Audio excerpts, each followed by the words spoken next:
I don't know if you've watched television lately, but in the afternoon there is just ad after ad about how to kill insects. And it's like there's this complete disconnect between Australians and the natural environment, especially insects. And when you think of the millions of insects that exist, we just want to kill them all.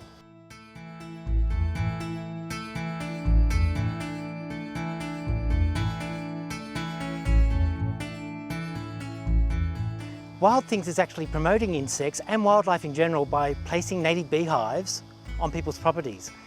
Okay, we're ready? Okay, so, got to be careful. You ready? Don't damage these beautiful boxes. Okay, now. Wow. Okay. See how? Quick. Yep.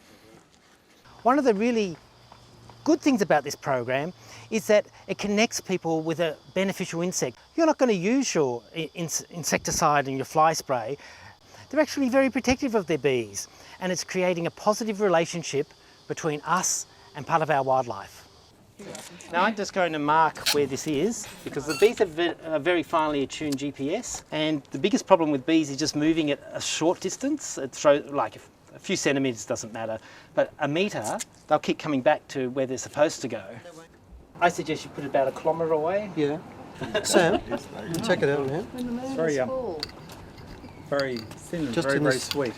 Native bees are different to what we think of as honeybees, but they do make honey. They've got a queen, they've got drones, they've got workers. They've actually got little guards looking after the entrance of their hive.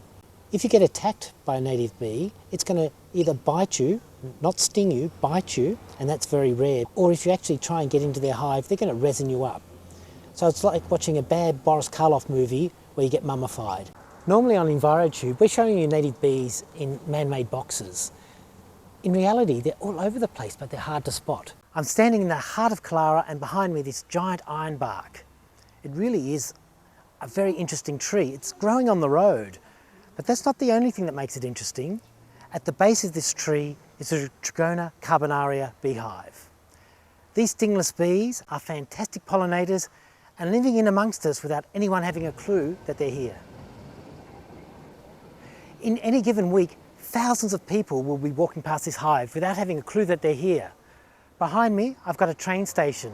In front of me, I've got a road. These stingless bees, absolutely harmless and are a real treasure. What we have here is a wild trigona hive in a camphor laurel. A lot of people wouldn't expect it to be in a camphor laurel, and look at it. It's a very active hive. If you look carefully, and I'm hoping the camera's going to pick this up, trigona have little baskets type structures on their back legs, and in those structures they carry pollen. If you're lucky, you're going to see some of these bees flying in filled with pollen. Oh Lord, look at them. Yeah. Wow. This hive is active. They're bringing in pollen to feed the hive. They're also bringing in a lot of nectar, but we can't see the nectar. They can get enough food reserves in a good month to feed the hive for the whole year. I've actually seen that happen. As if we needed to be told, but this is a classic example of when too many beehives is never enough. This is the 3rd beehive at the council nursery, and to be honest, if I had 50 here, I'd be happy. They are just a fantastic resource, really great at pollinating, really helping setting seeds, and I think if your garden doesn't have one, you should seriously think about it. The Australian native bee, it's a generalist pollinator, so that means it doesn't have a particular relationship with any one plant. It'll pollinate anything. Unlike the feral bee, which has a range of several kilometres, the native bee only has a range of about half a kilometre and will only get out of its hive when it's about 18+ degrees. Whereas the feral bee, the apis, the honey bee, it'll get out of the environment, sort of out of the hive into the environment at about 12-13 degrees centigrade. These bees are different to the introduced bees because they don't have stings. But they do nip you. So if they get really, really mad, they start biting you, but it's no worse than just being lightly tapped on the skin. But you can see how peaceful they are. Very soon you're going to see a finger come into shot.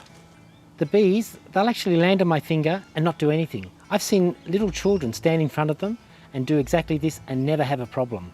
These bees, they're the hippies of the bee world.